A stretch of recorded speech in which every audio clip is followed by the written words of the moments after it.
ចង់ស្លសម្លម្ជូរគ្រឿងពូកោឲ្យឆ្ងាញ់ហើយប្លែកមាត់បងប្អូនសាកធ្វើតាមខ្ញុំនេះម្ដងមើលតិចនិចងាយតិចទេប៉ុន្តែធានាថាបងប្អូនដែលអត់ទាន់បានសាកធ្វើបែបនេះចេញមករសជាតិដឹងតែប្លែកមាត់ឆ្ងាញ់ជាមិនខានហើយបន្លែដែលត្រូវឆ្ងាញ់នោះគឺជាមួយនឹងតកួននេះឯងសម្លដែលមានគ្រឿងនេះណាបងប្អូនបានបុកគ្រឿងដោយខ្លួនឯងគឺឈ្ងុយហើយឆ្ងាញ់ជាងដែលយើងទិញគ្រឿងស្រាប់មកពីផ្សារតែដូចខ្ញុំចឹងទិញគ្រឿងស្រាប់មកពីផ្សារប៉ុន្តែខ្ញុំយកមកបុកបន្ថែមជាមួយនឹងខ្ទឹមក៏ដូចជាស្លឹកក្រូចលួចជាមួយនឹងអំបិលបន្តិចដែរ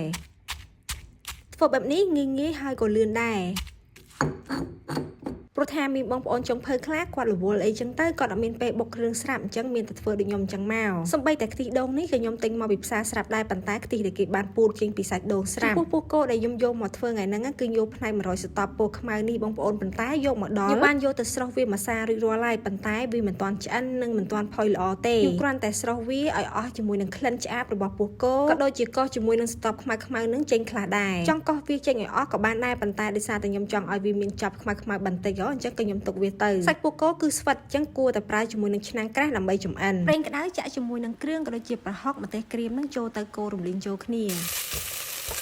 មើលថាគ្រឿងរបស់ខ្ញុំនេះឡើងឈ្ងុយហើយទើបខ្ញុំចាក់ជាមួយនឹងពូកោនឹងចូលទាំងអស់ទៅតែម្ដងចំនួនពូកោនេះប្រហែលជាកន្លះគីឡូទៅ7ខាំបងប្អូន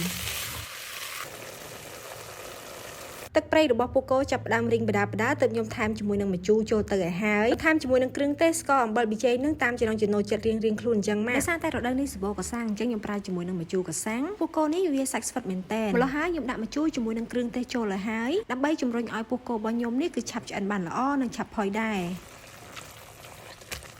ដាក់គ្រឿងសពគ្រប់អស់ហើយទើបខ្ញុំចាក់ជាមួយនឹងទឹកកន្លះឆ្នាំងដើម្បីរំងាស់ពូកោនេះតែម្ដងប្រើជាមួយនឹងភ្លើងធម្មតា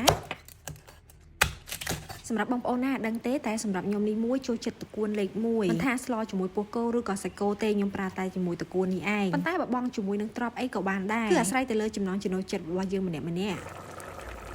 បាននិយាយអំពីថរវេលានៃការរំងាស់ពូកោវិញរៀងយូរគួរសមហើយបន្ថែមជាមួយនឹងម្ទេសនិងស្លឹកក្រូចចាធ្វើឲ្យសម្លកាន់តែឈ្ងុយម្ទេសនៅក្នុងឆ្នាំងក៏ក្លិនប្រហើរល្អដែរសម្លមួយឆ្នាំងនេះខ្ញុំប្រើជាមួយនឹងតកួនតែ2បាច់ទេហើយចុងក្រោយនេះដែរបន្ថែមជាមួយនឹងទឹកខ្ទិះចំនួន2វែកទៅតាមចំណង់ចំណូលចិត្តប៉ុន្តែកុំដាក់ច្រើនពេកលួចវាបន្តិចចឹងទៅបានហើយបងប្អូនសម្រាប់ខ្ញុំ2វែកនេះគឺល្មមឆ្ងាញ់បិទភ្លើងលើកចុះមកខ្ញុំអត់រំងាស់យូរទេគ្រាន់តែមកពុះនឹងគឺលើកចុះហើយព្រោះថាសម្លម្ជូរគ្រឿងតែតកួនរលួយពេកក៏អត់ឆ្ងាញ់ដែរហើយពណ៌សម្បល់តកួននឹងក៏អត់ល្អដែរហើយបើសិនជារំងាស់ខ្ទិះវិញធ្វើឲ្យខ្ទិះនឹងចេញប្រេងច្រើនធ្វើឲ្យម្ហូបមួយមុខនេះទៅជាតលាន់បានប៉ុន្តែបើយើងដាក់តកួនត្រឹមតែមួយសន្លប់ជាមួយនឹងទឹកខ្ទិះបងប្អូននិយាយពីថាអត់តលាន់ទេញ៉ាំជាមួយនឹងបាយក្តៅញិកម្ទេសហឹលនិយាយពីថាអត់តហើយខែភ្លៀងខែអីចេះទៀតតែស្ដាយខ្ញុំអត់ទាន់បានញ៉ាំក្តៅទេដោយសារតែរវល់មកកូរជាមួយនឹងខ្ទឹមម្ទេសនេះសម្រាប់ធ្វើទឹកនិងបញ្ចុកប្រហុកជូនទៅបងនៅតាមខេត្តជាមុនសិនបងប្អូនដែលបានកំងទឹកប្រហុកនិងបញ្ចុកពីខ្ញុំទៅកុំព្រួយបារម្ភអីបងប្អូនដែលចេះញ៉ាំហឹលខ្ញុំមានរសជាតិហឹលជូនបងប្អូនដែលអត់ចេះញ៉ាំហឹលខ្ញុំមានរសជាតិអត់ហឹលជូន logo ជ្រុងនេះតំណាងឲ្យអត់ហឹល logo មូលនេះតំណាងឲ្យរសជាតិហឹលហើយខ្ញុំក៏មានថែមជាមួយនឹងម្ទេសក្រៀមបន្ថែមពីលើទៀតសម្រាប់បងប្អូនដែលចូលចិត្តញ៉ាំហឹលខ្លាំ